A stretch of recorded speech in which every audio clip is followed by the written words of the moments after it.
Iman Katolik Prancis bangkit. Anak muda jadi pelopor. Katedral Notre Dame de Paris dimanfaatkan sebagai pusat spiritual dan rumah doa. Para pengunjung dilarang memotret, terutama waktu konsekrasi. Sejak dibuka kembali pada 7 Desember 2024 setelah terbakar pada 15 April 2019, arus kunjungan umat beriman dan para peziarah ke Katedral Notre Dame de Paris sangat kencang. Hanya sebulan kemudian katedral menerima 800.000 pengunjung, setara dengan hampir 29.000 pengunjung setiap hari.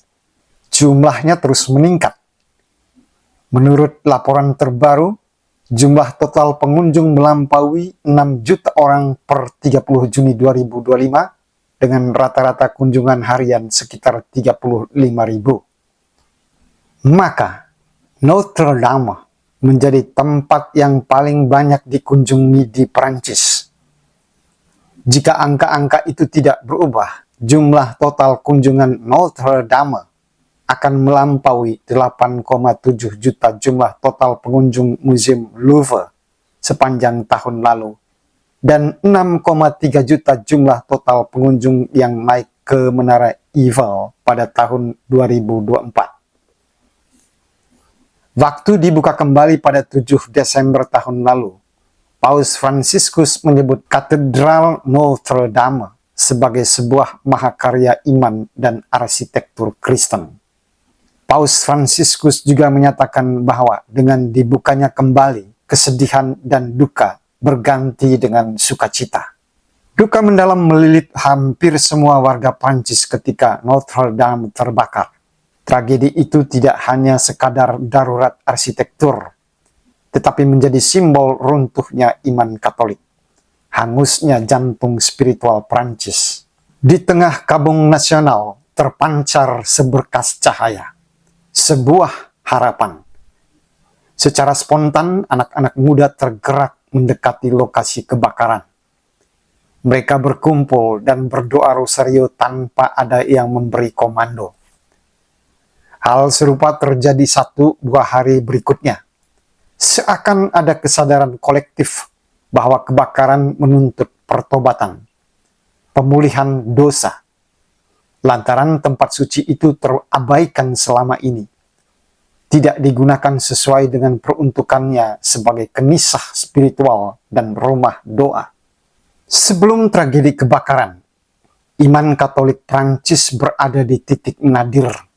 Karl Hane, teolog Yesuit, mengklaim Prancis hidup di musim dingin kesalehan. Iman Katolik di negeri itu tidak bergairah, membeku. Statistik resmi pemerintah mencatat cuma 20% warga Prancis yang mengidentifikasi diri sebagai Katolik. Sebanyak 8% yang menghadiri misa sebulan sekali. Di sisi lain terungkap, lebih banyak Muslim yang rajin mempraktikkan iman mereka. Telah lama musim dingin kesalehan itu berlangsung, sebagian karena permusuhan berabad-abad antara negara dan gereja Katolik. Terjadi penganiayaan terhadap imam-imam Katolik setelah revolusi. Penutupan biara-biara di era Napoleon Bonaparte. Anti-Katolik terus berlangsung. Imam-imam Katolik yang pakai jubah di ruang publik dilecehkan dan diludahi. Para peziarah yang menenteng air suci Lourdes atau Lourdes di tempat umum seperti kereta api ditertawakan. Terbakarnya Notre Dame menjadi titik balik. Para anak muda membangkitkan kembali praktik-praktik kekatolikan yang selama ini lesu. Mereka membangkitkan kembali gairah ziarah harian ke Lourdes, ziarah tahunan dari Paris ke Chartres, prosesi rosario yang disponsori para Dominikan setiap musim panas. Pada Paskah 2025, terukir fakta yang mencengangkan. Sebanyak 7.000 orang muda dan 5.000 remaja menerima baptisan. Peningkatan 30% secara nasional. Yang mengejutkan, banyak dari mereka yang masuk ke dalam gereja Katolik adalah mantan Muslim. Alexis, seorang anak muda Katolik yang aktif, percaya pada apa yang pernah dikatakan oleh Paus Yohanes Paulus II. Menurut Paus asal Polandia, iman dan akal budi bagaikan dua sayap yang dengannya kita bisa terbang. Menurut Alexis, selama ini orang Prancis hidup hanya dengan akal budi. Mereka tidak sadar bahwa manusia juga makhluk spiritual. Aurelio, orang muda Katolik yang lain, mengatakan, sebelum Notre Dame terbakar, ia memandang katedral itu sekadar tempat wisata semata, tidak lebih dari sebuah simbol nasional.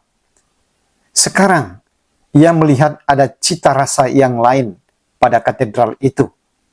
Notre Dame telah menjadi pusat spiritual, rumah doa, tempat anak muda berkumpul untuk berdoa rosario, menghadiri misa, dan adorasi.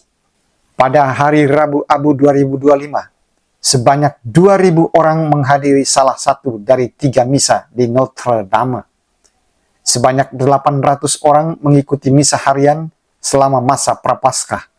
Jumlah serupa yang menghadiri adorasi setiap hari Jumat masa Prapaskah. Sebagian besar umat yang hadir adalah orang muda kisaran usia 20-an sampai 30-an tahun.